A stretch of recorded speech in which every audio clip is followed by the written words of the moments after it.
that was a really defining moment in my career because I always thought, well, I'm going to help people live forever. And, I read about all these like Eastern monks who lived to be like 200 years old. I just realized from that moment that sometimes it's okay to die.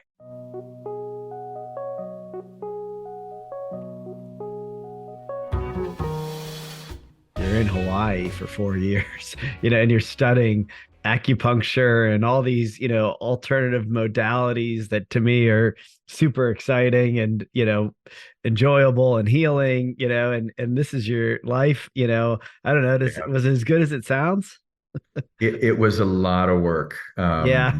It was so much work You're not because just getting acupuncture all day. no, that was a very small portion of it. Uh-huh. Doing my internship was on the weekends. I was the whitest guy on the island. I mean, I barely made it to the beach. I would see it as I'd drive to and from the school. Mhm. And they also had a construction business. So the way that I made it through school was I had this business where we do build decks and do side projects.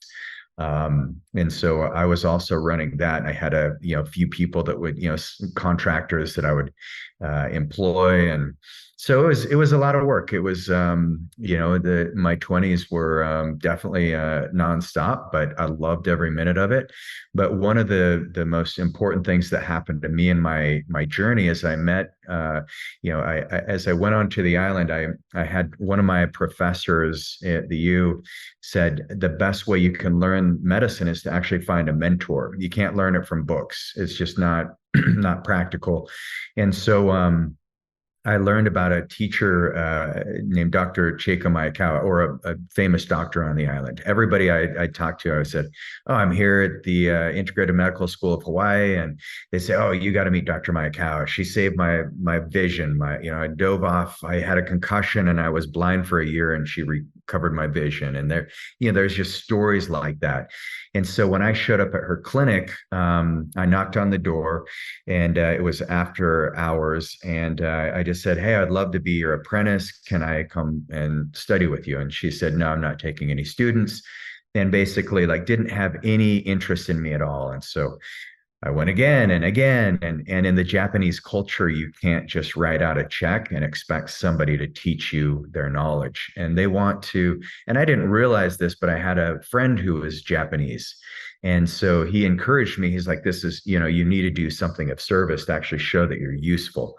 And so I said, "All right, well, I'll go and I'll help her clean up the clinic at the end of her shifts. It's right when I'm getting off school." And so for 2 months, I would just stop and help her, like help everything get cleaned in her clinic. And then after 2 months, she looked at me one day and she said, "Regan, son, you can come in the room." And she said, "Don't move the air." And I was like, "What does that even mean? Don't move the air?" And so I just was trying not to breathe when I was in there, but she basically was like, don't even say anything. You're going to make a fool of yourself." So, Mhm. so I was in the room, and the very first lesson that I got was she was with a terminally ill cancer patient. 7 years, this woman had been holding on. She had kids that she really cared about. She was pretty young, but my teacher was there and just saying it's okay to die. And my teacher said the coolest thing that really resonated with this woman is she said, "When my mother passed away, that's when my mother really helped the family thrive." And for some reason, that the woman just started crying when she said that. And my teacher said, "It's okay to die. Let go. It's fine." And so that woman went home that evening, and her husband called the next day and thanked my teacher. She said, "I don't know what happened, but um, whatever you said, my wife came home and she peacefully passed away in her sleep with the entire family around her. She let go." And that was a really defining moment in my career because, I always thought, well, I'm going to help people live forever. And, I read about all these like Eastern monks who lived to be like 200 years old, and they, were in the Himalayas and they were meditating. And I just realized like, from that moment that sometimes it's okay to die. And so I have this terminology that we use called compressed morbidity. And compressed morbidity means like we all have a certain lifespan that we live. And I don't know that there's anything that predicts it. I just like to, I know what we can measure, which is a lot of the physiological functions. But when it's your time to go, the healthier you are, the faster your death will be. If you Mm. look at where most people die, they have about a 10-year span of life where their quality of life decreases by about 90%. And then they're hanging on to 10% of barely living, and then they die really slow. And so that moment with my teacher taught me this term called compressed morbidity. And so I think my teacher said if I would have been working with that patient sooner, she would have died a lot faster. And I was like, wow, that is Mm. fascinating. So Mm. um, so I Interesting. Yeah, that actually hits home because my father is in hospice and is end of life, but he is dying very slowly. He's suffering too, and so the quality of life, is not great by any means. But he's scared, and he doesn't want to die. And I have attempted just, instinctually, intuitively, and based on my own beliefs and faith, attempted to, um, you know, share with him that it's okay to die. mm, Maybe it's not so bad, right. um, his faith is different in that he just doesn't believe there's anything after this. And so I think that's, scaring him. But it's interesting to hear you say that, those words, because I agree with you. Now, I'm not the one that's facing death, and I wonder Sure. sometimes how I would feel, if I heard that at a time, at the end of life when I wasn't ready, um Right. but I think those are good words, for people to hear, especially, from somebody who's, you know um practicing medicine, uh just simply like it's okay to die. And I like the idea of this compressed morbidity where what you're saying is like actually live longer, healthier, happier, and then die soon after. Right. Yeah. Yeah. Don't belabor the death part. Um, I think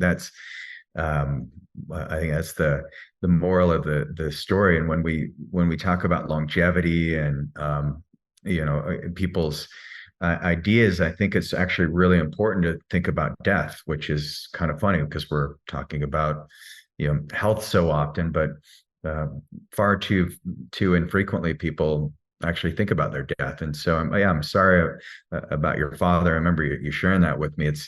It's devastating to watch because how many of us have someone who is basically dying from neglect, where they neglected their health for their entire life, and now they're kind of looking back, wishing they would have done something different.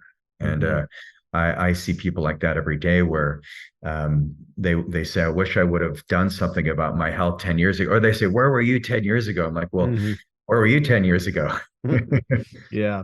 Well, tell me, kind of how you ended up moving into your business, your practice, from that place, having that mentor. I also really like and want to highlight that concept of it's much better to learn from a mentor, or from shadowing, watching, observing, learning directly, than it is from a textbook. And textbooks have their place too, but I think people learn differently. And for me, no doubt, so much better to learn from seeing it, experiencing it, watching it. So, tell me, where you go after that experience. Well, in Hawaii, the big choice was, stay in Hawaii, paradise, put it in parentheses. For those of you who have lived there full time, you understand that it's got its own set of issues, and it's not an easy place to live. And, especially at that time when you're broke and living on, we lived on this chicken farm, this avocado and chicken farm. And so I lived in a coffee shack, and it was held together by termites, but kind of lived on the land there. But I didn't want that quality of life. And my wife at the time, we just had our daughter Zoe was born, and so we wanted to be closer to family. And then Utah just seemed like a really good place to anchor in because I love the mountains and I love the seasons. I missed skiing and snowboarding. I mean, you bring you come with your sons up to Park City, and so Mhm. it's a Hawaii is great, but I'm more of a mountain man at in my heart, and so came back to Utah. Started my clinic in '04, and yeah, it was fun. It was challenging getting started, but what I did is I worked with a neurologist. I just wanted to network with people, and this neurologist, she and I became really good friends, and so we started sharing patients, and then we actually started working together after about a year. And then her daughter was in medical school, and her daughter was my first MD that I hired officially, and so I started building a team at an early, pretty much right out of the gates, and called my clinic East West Health because I wanted to merge the two medicines. I wanted to have some of the most cutting edge Western medicine and use some of the best diagnostic tests, but I also wanted to have the Eastern influence. The stuff that worked 2,500 years ago still works today. It's kind of interesting. Biology Mhm. does change, but not that much.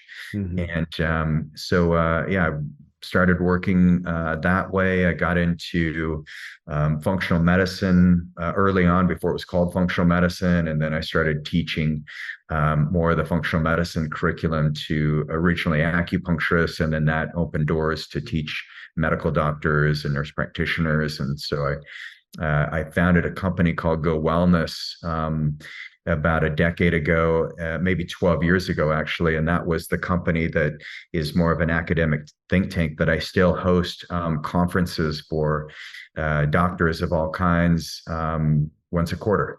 Mhm. And so, yeah, I always had a passion to be involved in more rigorous academic conversations with a variety of practitioners. Mhm. And what is the response when you get into a academic environment with MDs in particular, or administration in the hospital systems?